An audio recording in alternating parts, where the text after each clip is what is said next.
नमस्कार प्यारे बच्चों, मैं आशा वर्मा अपने चैनल हिंदी की नई पुरानी कहानियों में आप सभी का हार्दिक स्वागत करती हूँ। मित्रता मित्रता यानी दोस्ती। तो आओ बच्चों, पढ़े इस कहानी को। एक अच्छा और सच्चा मित्र पा लेना बड़े सौभाग्य की बात है। ऐसा मित्र जीवन में पग पग पर हमारा शुभचिंतक एवं रक्षक सिद्ध होता है। पग पग पर यानी कदम कदम पर। जिसे विश्वास पात्र मित्र मिल जाए उसे समझना चाहिए कि खजाना मिल गया। सच्चे मित्र का चुनाव करना आसान नहीं, इसमें बड़ी समझ और विवेक की आवश्यकता है। विवेक यानी बुद्धिमानी। मूर्धन्य निबंधकार आचार्य रामचंद्र शुक्ल ने इस लेख में मित्रता के महत्व और गुण दोष पर प्रकाश डाला है। मूर्धन्य यानी अति कुशल। प्रस्तुत लेख अंश उनके विचार प्रधान निबंध मित्रता से उद्धृत किए गए हैं। जब कोई युवा पुरुष अपने घर से बाहर निकलकर बाहरी संसार में अपनी स्थिति जमाता है, तब पहली कठिनता उसे मित्र चुनने में पड़ती है। स्थिति जमाता है यानी स्थान टिकाता है।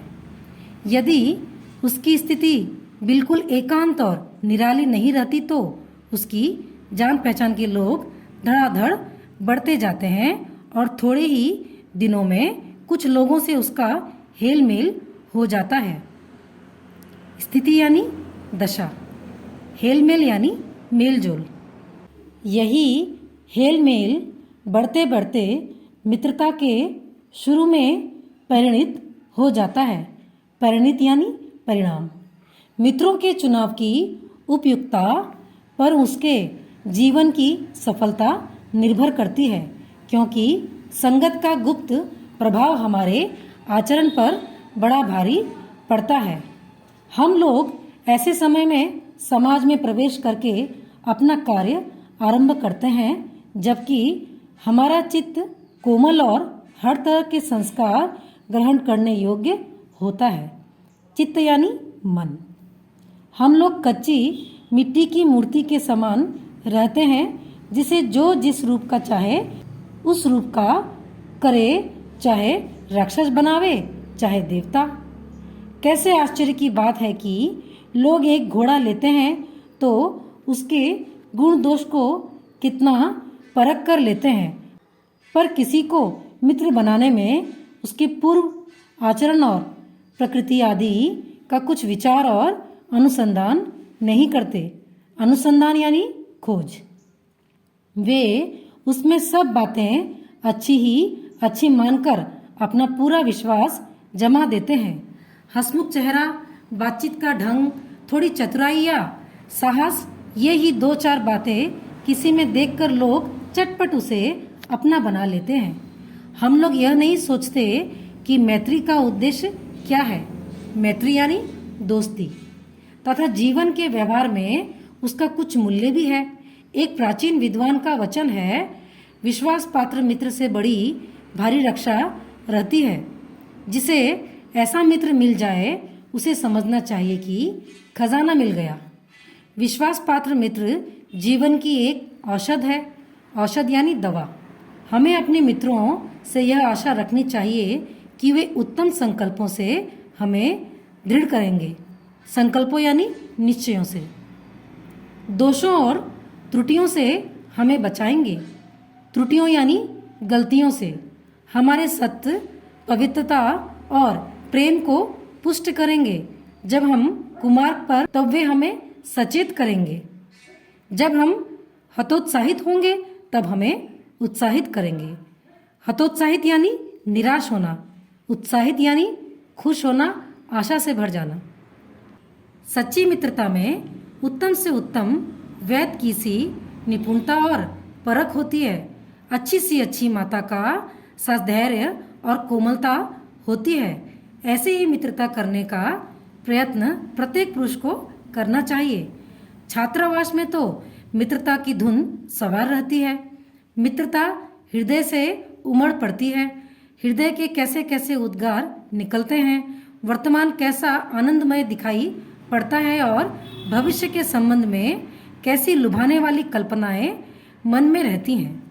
मित्रता के लिए यह आवश्यक नहीं है कि दो मित्र एक ही प्रकार का कार्य करते हों या एक ही रुचि के हों।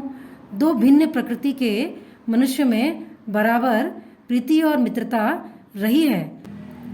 राम धीर और शांत प्रकृति के थे, जबकि लक्ष्मण उग्र और उद्धत स्वभाव के थे। पर दोनों भाइयों में अत्यंत प्रगाढ़ प्रेम था। प्रगाढ़ यानी गहरा। उदार दानी कर्ण और लोभी दुर्योधन के स्वभावों में कुछ विशेष समानता न थी, पर उन दोनों की मित्रता खूब निभी। समाज में विभिन्नता देखकर लोग एक दूसरे की ओर आकर्षित होते हैं। जो गुण हमारे नहीं है, हम चाहते हैं कोई ऐसा मित्र मिले जिसमें वे गुण हो। चिंताशील मनुष्य प्रफुल्लित चित्त का साथ ढूंढता है, निर्बल बली का, धीर उत्साही का। चिंताशील यानी विचारवान। उच्च आकांक्षा वाला चंद्रगुप्त युक्ति और उपाय के लिए चाणक्य क्या मुंह ताकता था। नीति विशारद अकबर मन बहलाने के लिए बीरबल की ओर देखता था। हमें ऐसे ही मित्रों की खोज में रहना चाहिए जिनमें हमसे अधिक आत्मबल हो। हमें उनका पल्ला उसी तरह पकड़ना चाहिए जिस तरह सुग्रीव ने राम का पल्ला पकड़ा था। पल्ला यानी आंचल या फिर साथ। मित्र हो तो प्रतिष्ठित और शुद्ध हृदय के हों, मृदुल और पुरुषार्थी हों, शिष्ट और सत्यनिष्ठ हों, जिससे हम अपने को उनके भरोसे पर छोड़ सकें और वह विश्वास कर सकें कि उनसे किसी प्रकार का धोखा न होगा। कुसंग का ज्वर सबसे भयानक होता है। कुसंग यानी बुरे लोगों का साथ। यह केवल नीति और सद्वृत्ति का ही नाश नहीं करता, बल्कि बुद्धि का भी क्षय करता है। सद्वृत्ति यानी अच्छे कर्म, क्षय यानी नाश। तुम पूरी चौकसी रखो, ऐसे लोगों को कभी साथी न बनाओ जो अश्लील और फूहड़ बातों से तुम्हें हंसाना चाहें और तुम्हारे मन में बुराई के बीज बोएं। अश्लील यानी गंदा, फूहड़ बातों यानी भद्दी बातों से। हृदय को उज्जवल और निष्कलंक रखने का सबसे अच्छा उपाय यही है कि बुरी संगत की छूत से बचो। एक पुरानी कहावत है कि काजल की कोठरी में कैसे हूँ सयानो जाए, एक लीक काजल की लागी है, पै लागी है। निष्कलंक यानी जिस पर कोई दोष न हो। बच्चों, इस कहावत का अर्थ इस प्रकार से है, व्यक्ति कितना भी चौकस हो, कितना भी बुद्धिमान हो, सतर्क हो, लेकिन अगर वह बुरे व्यक्ति का संग करता है तो उस पर उसका बुरा प्रभाव पड़ना निश्चित है। इस कहावत को कबीरदास जी के दोहों से लिया गया है। लेखक है आचार्य रामचंद्र शुक्ल।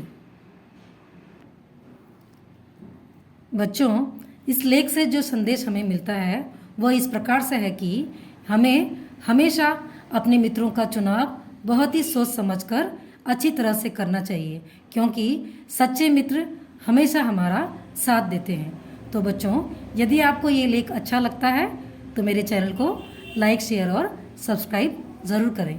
धन्यवाद।